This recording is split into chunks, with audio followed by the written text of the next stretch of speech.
Dear students, welcome to our online class. In our today's class, we'll be seeing some parts of history of English literature. Welcome again to our online class. Today's class will focus on history of English literature. The first thing that I'd like to tell you is that we'll actually work with Anglo-Saxon period and the age of Chaucer. This is the first class with you, and this is also the first class in your honors part. So I welcome once again all the participants to attend our online class. So if you have any problem in understanding or any questions, you can raise your hand or you can write always in the chat box. And when you are not speaking, you have to mute your microphone so that we can discuss more things without any kind of interruption. And one thing that you can do is to write in the chat box so that we can get all your information. On the other hand, it might happen that you may have some technical issues. So no problem, you can rejoin again. And any questions, any comments, you can always write in the message box, in the chat box. The first question, we will come to understand the history of English literature. So before starting our class, I'd like to ask you some questions about the history. What is history? What do you call a history? You can write in the message box, or you can raise your hand so that I can allow you to speak.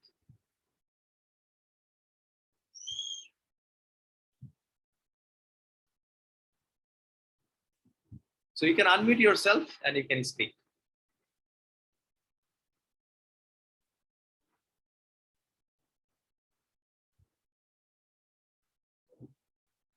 And one thing that is very important to know is that when you are studying literature, you have to know the history, because without knowing the history, it is not possible on your part to understand every part of your literary texts. All the literary texts are based on historical incidents or events. So if you know the history of English literature, all your text will be easier on your part to understand.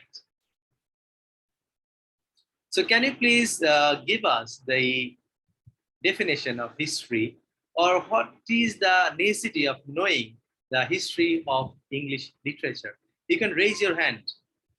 Yes, we have got the answer from Mehir Jabin.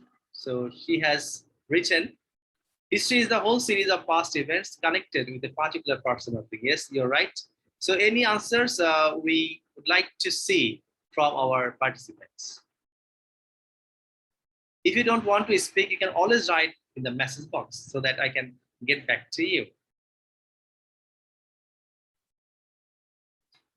So as Mayer has written that history is the whole series of past events. Yes, history is the study of past events.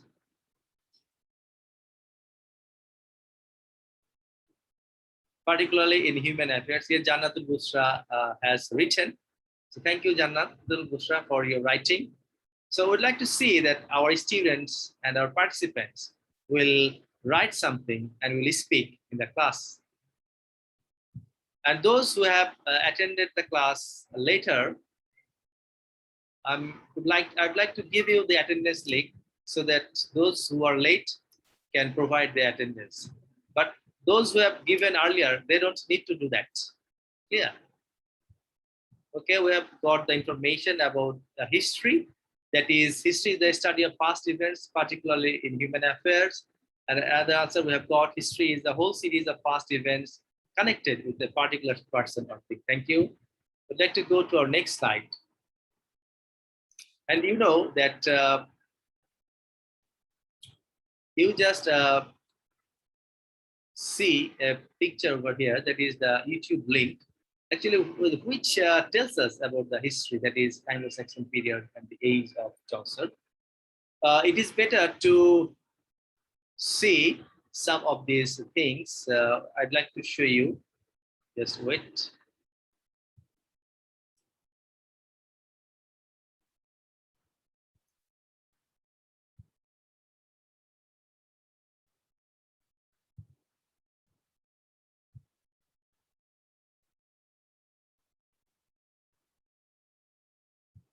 Let me give some time.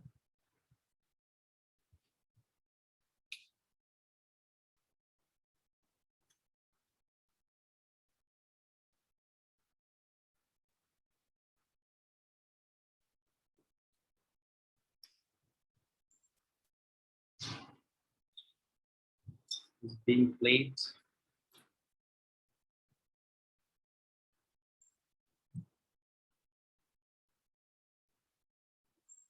This video.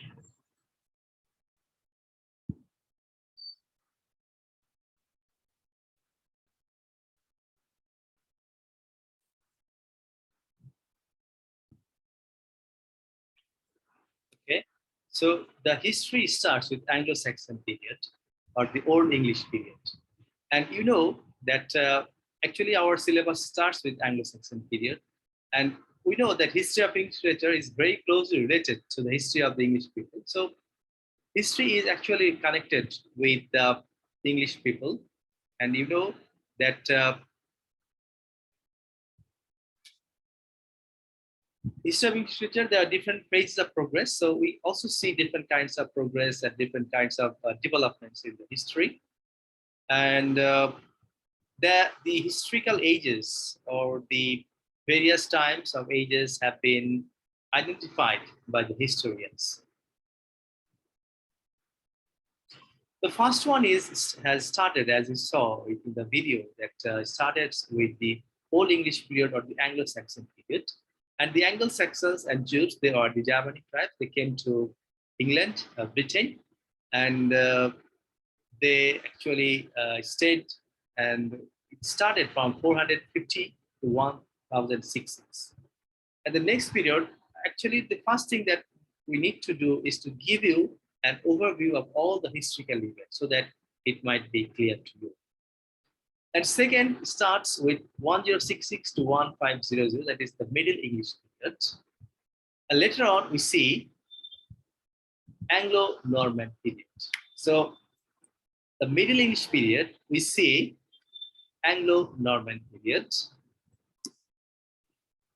Later on, we find the age of Chaucer.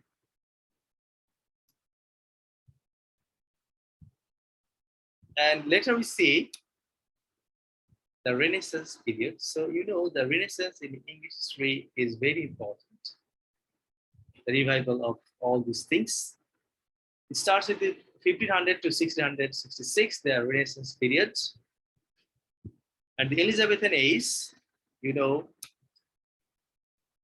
is the part of Renaissance.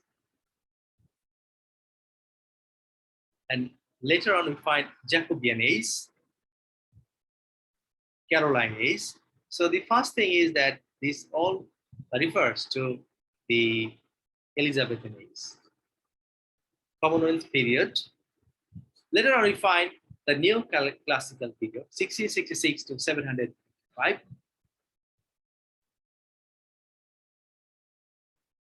The Restoration period, the Augustan age or the age of Pope, the age of sensibility or the age of Johnson, and we see the Romantic period. So can you please tell us some of the characteristics of Romantic period? What does Romantic period differ? You can write in the chat box also if you don't want to speak. So from the picture, what idea can you make? What do you think about this? The writer of Romantic period used to love nature a lot. You can write in the message box, or you can also. What was the question? The question is, what are the characteristics of Romantic period or Romantic age? You had some poems in your first year. What poems did you read? What poem of Wordsworth did you read in the first year? So one that's lonely as a cloud. Yes. So what does the poem say? That nature has a healing power. Yes. So the Romantics, the picture that you see actually represents that period. And that is not the case. There are other things, that is individuality. And also the language of poetry is very simple indeed. And there is no fixed rule of poetic diction. So everything was made clear, made easier for everyone. Thank you for your input. We come a Victorian period, as you see on this picture.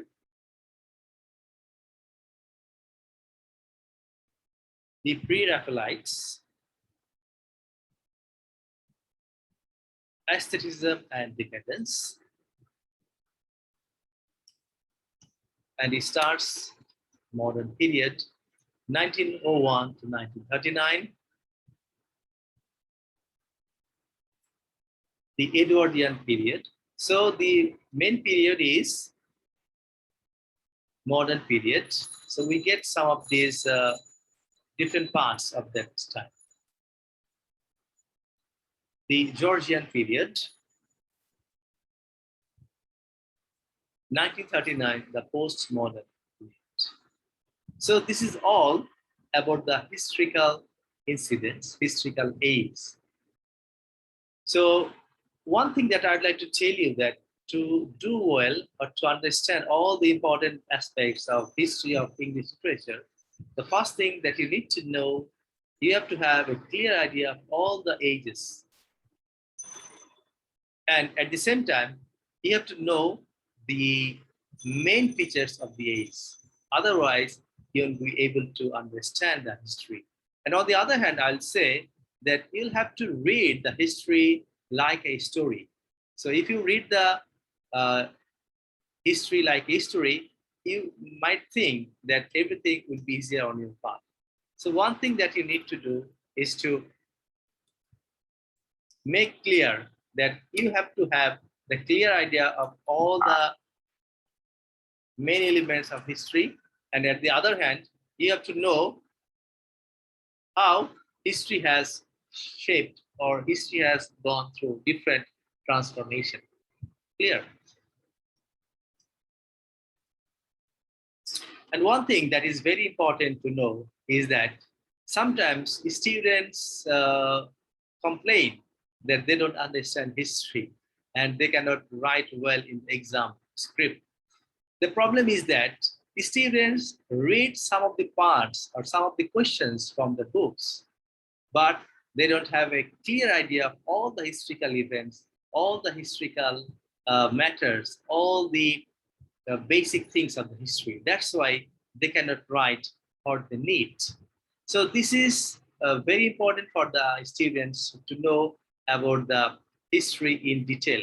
You will not just read only for your exam, but also for knowing the history. Otherwise, you won't be able to write well in the exam.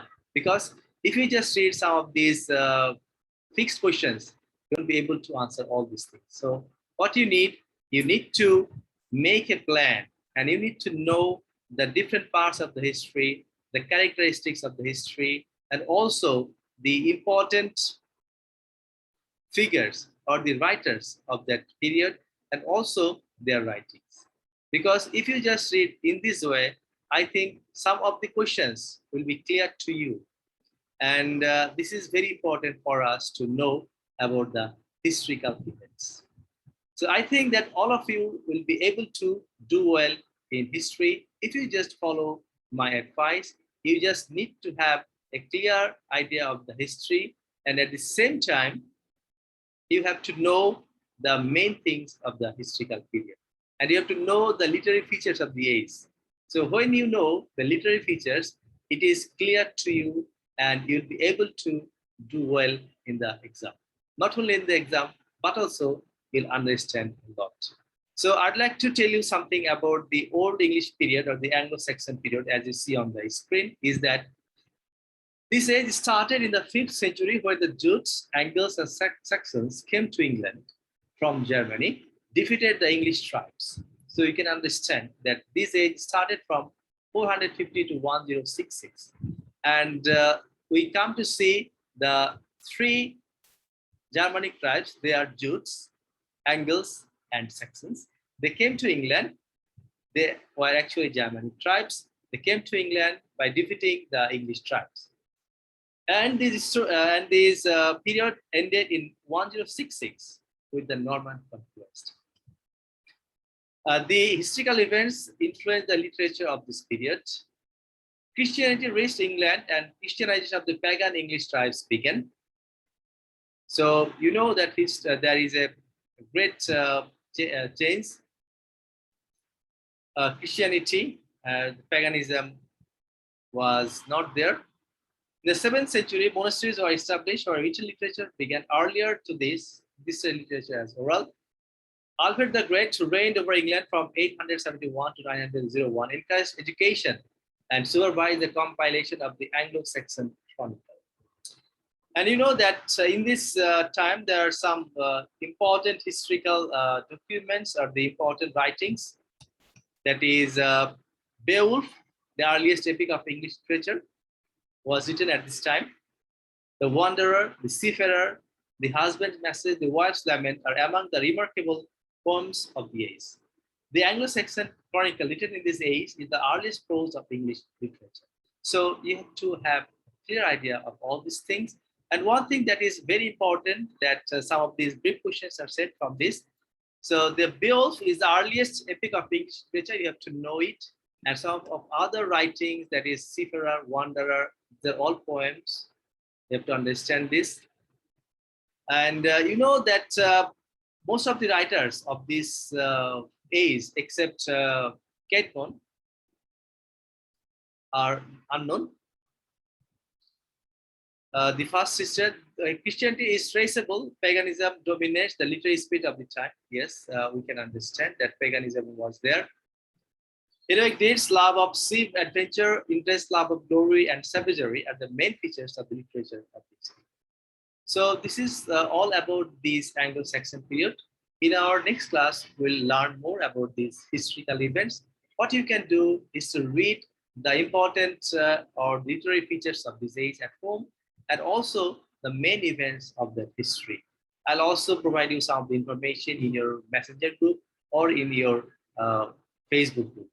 So we'd like to end our today's session. If you have any questions, you can raise your question. And those who have not yet given the answer,